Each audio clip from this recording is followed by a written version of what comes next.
রাজিম বিসমিল্লাহির রহমানির রহিম নাহমাদুহু ওয়া নাসাল্লি আলা রাসূলিহিল কারীম ওয়া আলা আলিহি ওয়া আসহাবিহি আজমাইন। অত মসজিদের মুসল্লিয়ানে কেরাম ও উপস্থিত ছোট বড় ভাই মুরব্বীরা, আসসালামু আলাইকুম ওয়া রাহমাতুল্লাহি ওয়া বারাকাতুহু।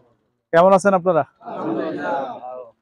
আল্লাহ রাব্বুল আলামিনের শুকরিয়া আদায় করছি যে মহান রাব্বুল আলামিন এই পবিত্র মাসে জান্নাতে যাওয়ার জন্য, জান্নাতে একটু যাওয়ার পথ সুগম করার জন্য আমাদের দ্বারা আপনাদের আমাদের সকলের মিলে একটা ভালো কাজ উদ্বোধন করার তৌফিক এনায়েত করে দিলেন। সবাই বলি আলহামদুলিল্লাহ। আল্লাহ রাসূল সাল্লাল্লাহু আলাইহি ওয়াসাল্লাম বলছেন যে দুনিয়াতে যারা মসজিদ নির্মাণ করবে আল্লাহ রাব্বুল আলামিন তাদেরকে জান্নাতে ঘর নির্মাণ করে দিবেন। তো আমরা সকলে মিলে এই কাজের সাথে সম্পৃক্ত। তো আমরা আল্লাহ রাব্বুল আলামিনের কাছে প্রার্থনা করি আল্লাহ রাব্বুল আলামিন যেন আমাদের এই কাজের বিনিময়ে আমাদের আখিরাতটাকে পরিষ্কার করে দেন। আমাদের এই কাজের ওসিলায় আমাদের কবরের দিনগুলোকে যেন পরিষ্কার করে দেন।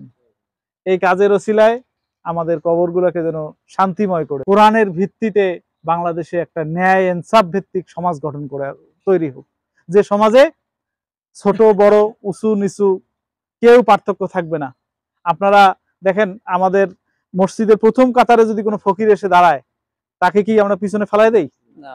কিন্তু দুর্ভাগ্য হলো যে এই ফকির যদি দাওয়াতের বাড়িতে এসে দাঁড়ায় তাকে কিন্তু আমরা বাড়ি থেকে বের করে বাইরে উঠান করতে দেই। ইসলাম আমাদেরকে এই শিক্ষা দেয়নি। আল্লাহ রাসূল সাল্লাল্লাহু আলাইহি ওয়াসাল্লাম বিদায় হজের ভাষণে বলে দিয়েছেন যে আজকের থেকে উঁচু নিচু কোনো পার্থক্য থাকবে না, সাদা কালো কোনো পার্থক্য থাকবে না, ধনী গরিব কোনো পার্থক্য থাকবে না, শিক্ষিত অশিক্ষিত কোনো পার্থক্য থাকবে না।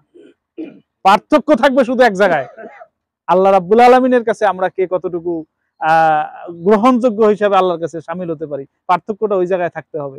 যে আপনি বিল্ডিং বেকি বাড়ি বানাইছেন, আমারও আরো 3টা বেকি বাড়ি বানাইতে হবে। আপনার 6 হালের জমি আছে, আমার 20 হালের জমি করতে হবে।